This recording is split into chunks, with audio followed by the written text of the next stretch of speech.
ఆ పేదరికం అనేటువంటిది అతన్ని భయపెట్టలేదు.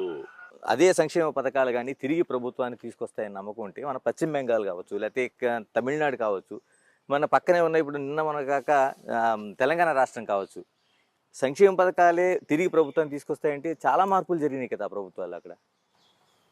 నో నో నో ఇక్కడ లీడర్ మీద ఉన్నటువంటి నమ్మకం.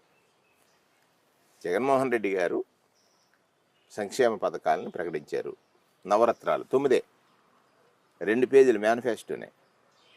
ఆ టైంలో కరోనా వచ్చింది.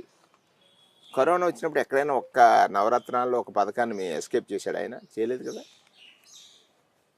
తెలుగుదేశం పార్టీ కానీ ఏ ఇతర పార్టీలు కానీ ఈ రాష్ట్రం దివాలా తీసిందని, శ్రీలంకగా మారిందని మాట్లాడినటువంటి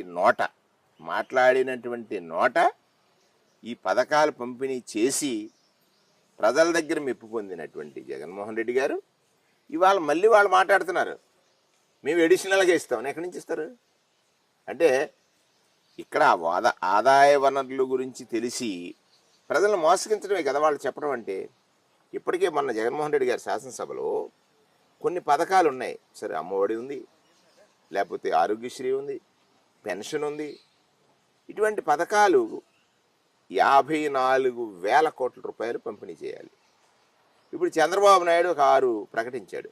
అది ఉమ్మడి మేనిఫెస్టో కాదు, సింగిల్ మేనిఫెస్టో.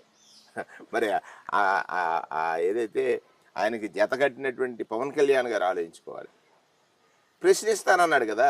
చంద్రబాబు నాయుడు ఏమన్నా మాయగాడా ఏంటి చేయడానికి? 54,000కి ఇంకోటి 74,000 అడిషనల్ కావాలి వీళ్ళు ఇచ్చి పథకాలు చెప్తే. ఇవ్వలేనాడు 100 చెప్తాడు. ఇచ్చేది మాత్రమే చెప్పేటువంటి నాయకుడిగా చెప్పింది ఖచ్చితంగా ఇవ్వడానికి ఎన్ని అవమానాలనైనా భరించి, లేదా ఎన్ని కష్టాలనైనా భరించి, ఎన్ని ఇబ్బందులైనా భరించి ఈరోజు చెప్పిన ప్రతి మాట 99% హామీలు అమలు చేసినటువంటి ప్రభుత్వానికి కేవలం ఎన్నికల ముందు ఒక హామీ ఇచ్చి ఎన్నికలు అయిపోయిన తర్వాత ప్రజలు ఏం చేస్తారులే వాయిస్ లెస్ అనుకునేటువంటి పాలకులు గతంలో చంద్రబాబు నాయుడు 600 హామీలు ఇచ్చి ఫెయిల్ అయ్యాడు. ఈజ్ ఎ ఫెయిల్యూర్ లీడర్ కదా. పవన్ కళ్యాణ్ గారు అంటారు ఆయనకి నిర్దిష్టమైన ఆలోచన లేదు. కేవలం చంద్రబాబు నాయుడు గారు ఏది స్క్రిప్ట్ రాస్తే చదివేస్తున్నాడు ఆయన. మరి అలాగే ఈ ఇద్దరు కాంబినేషన్ పెద్ద కాంబినేషన్గా చెప్తున్నారు. రాష్ట్రంలో ఒక మార్పు